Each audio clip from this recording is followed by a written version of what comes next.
O Urubu vice de novo. Só no cheirinho. Chora não, mulambada.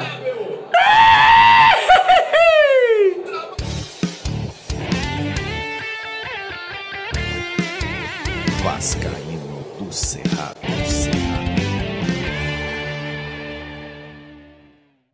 Meus amigos, acabou de acabar e o Flamengo ficou no cheirinho de novo. O Fluminense ganhou de virada o Urubu no Maracanã. Dessa vez eu não vou fazer festa, não vai ter pipoca, não vai ter aí musiquinha de mulambo, não tem estádio, por dois motivos.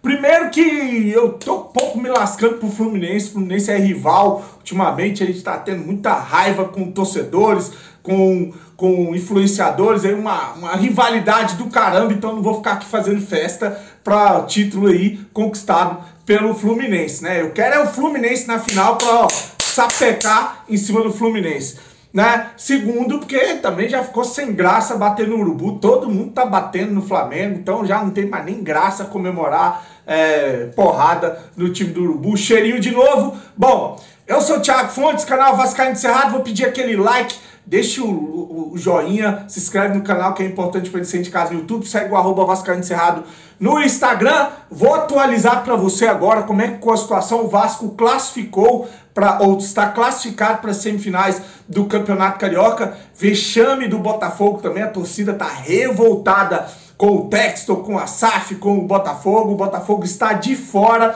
das semifinais do Campeonato Carioca. Isso porque o Volta Redonda venceu o Boa Vista de virada e o Botafogo perdeu para a Portuguesa por 1-0. Então o Botafogo não entrou no G4, ficou em quinto. E agora a situação do Campeonato Carioca ficou assim: Fluminense campeão da Taça Guanabara e os 4 primeiros colocados tem o Fluminense com 25 pontos, o Flamengo com 23, o Volta Redonda tem 22, o Vasco joga com o Bangu amanhã, tem 20 pontos. Para o Vasco passar o Urubu, e aí o Vasco vencendo o Bangu, ele vai pegar o Flamengo os 2 jogos da semifinal com a vantagem dos resultados iguais ou empate. A gente joga com o Flamengo com a vantagem. Para isso o Vasco precisa vencer o Bangu por 1-0. Por que por 1-0? Porque o Flamengo tem 13 de saldo e o Vasco tem 12. Ah, Thiago, mas se o Flamengo vencer o Bangu, se o Vasco vencer o Bangu por 1-0, vai aos mesmos 13 gols de saldo que o Urubu tem. Vai. Aí o segundo critério de desempate é gols marcados. Vai empatar também. O Vasco tem 18 e o Urubu tem 19. Então o Vasco vai a 19 e empata também. O terceiro critério para desempate é confrontos direto, e em confrontos direto o Vasco ganhou do Flamengo por 1-0. Então o Vasco basta vencer o Bangu por 1-0 amanhã, que o Vasco vai ser segundo lugar e vai jogar as semifinais com o Flamengo com a vantagem do empate. Então tá aí, assim ficou o Campeonato Carioca, com vergonha do Botafogo, com vexame do Flamengo, o Fluminense alta campeão da Taça Guanabara e o Vasco aí venceu o Flamengo, consegue aí a segunda colocação, beleza? Então tá aí um panorama do Campeonato Carioca. Agora eu vou trazer algumas informações pra gente finalizar o vídeo. O Vasco está negociando a renovação de contrato do volante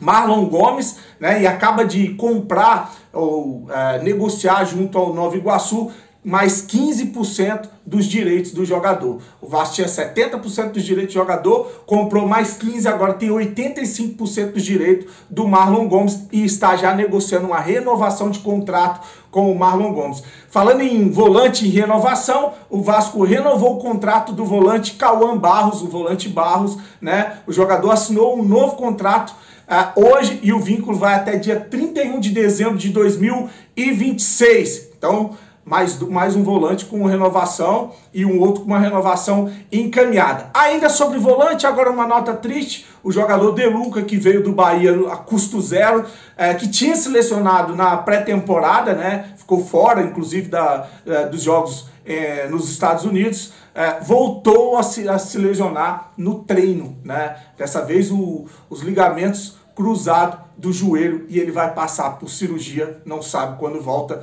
Triste notícia, né? Independente se ele é bom jogador, se é ruim, se é refúgio, né? Para o profissional, para o pai de família, uma notícia ruim. Desejo melhoras para ele. E esses treinos do Vasco, o bicho deve pegar, deve ser bem intenso, porque é a segunda vez que o cara se lesiona no treino, né? Então complicada a situação. Tem muita gente que fala, inclusive meu amigo lá, o Mumuzinho da Colina, um abraço para ele, pro filhão dele, fala muito do gramado do CT, né? Agora o joelho, o ligamento de joelho deve ter sido algum entorse, porrada, não sei. Tomara boa recuperação para o De Luca, né?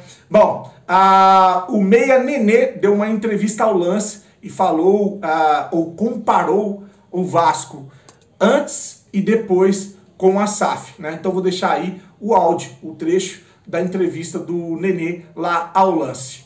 Eu falar sobre tudo, mas no geral, assim, eu acho que mais termos financeiros mesmo, né, de gestão. Não importava o presidente que estava no momento, sempre tinha problemas para conseguir fazer um elenco competitivo por causa dessas coisas antigas que vai vindo numa bola de neve, acaba ficando cada vez pior. E isso era uma realidade não só do Vasco, mas praticamente de todos os clubes brasileiros, né? E a gente está vendo que ao longo dos anos, se não tiver uma gestão correta, se não tiver realmente profissionalizado essa parte assim tão importante hoje em dia, realmente as coisas não andam, não vai para frente. Por mais que as pessoas tentem, né, e tenham paixão pelo clube, ou tentem fazer da melhor maneira, tinha sempre coisas que faltavam, né? Então realmente isso dificultava muito. Então, né, da primeira parte a gente não tinha o CT, a gente tinha que treinar em São Januário, e depois foi feito um anexo lá, aí depois teve esse CT que era, né, que não era do Vasco, né, em Vargem, acho que era Vargem Grande, se eu não me recordo. Fiquei pouco tempo, mas me lembro, né? Então, e agora, né, tem o CT, então ainda tem coisas que ainda com certeza vão melhorar muito, e isso sem a gestão hoje em dia é praticamente impossível. Então, acho que era ruim para o clube e para o torcedor, né, que sempre estava com dificuldade, sofrendo, né, o time, né, sempre com problemas. Então, acho que eu via com muito bons olhos isso, né, falar, pô, você estava de acordo? Não, tinha muita gente que estava meio, né, com medo. Eu falei, não, eu acho que é uma coisa boa pros torcedores, pro clube, pra gente, ter uma melhor estrutura, ter uma qualidade, ter um time competitivo, e isso também vai ser legal pra torcida, né? A gente já tá vendo isso nos últimos resultados, isso que tá começando agora, né? Um trabalho novo, então acho que a gente tá no caminho certo, e acho que esse é o caminho mesmo.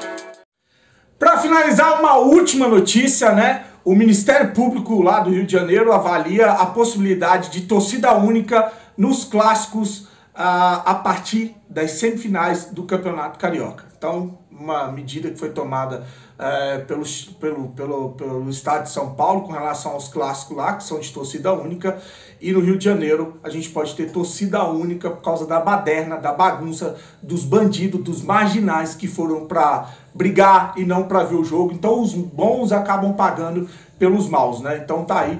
Pode ser que a gente tenha jogos nas semifinais e na final de torcida única no Rio de Janeiro. Beleza? Agradecer a sua audiência, paciência, deixa o joinha, deixa o like, curte o vídeo, compartilha. Desejar uma noite abençoada, grande abraço, fique com Deus e saudações vascaínas.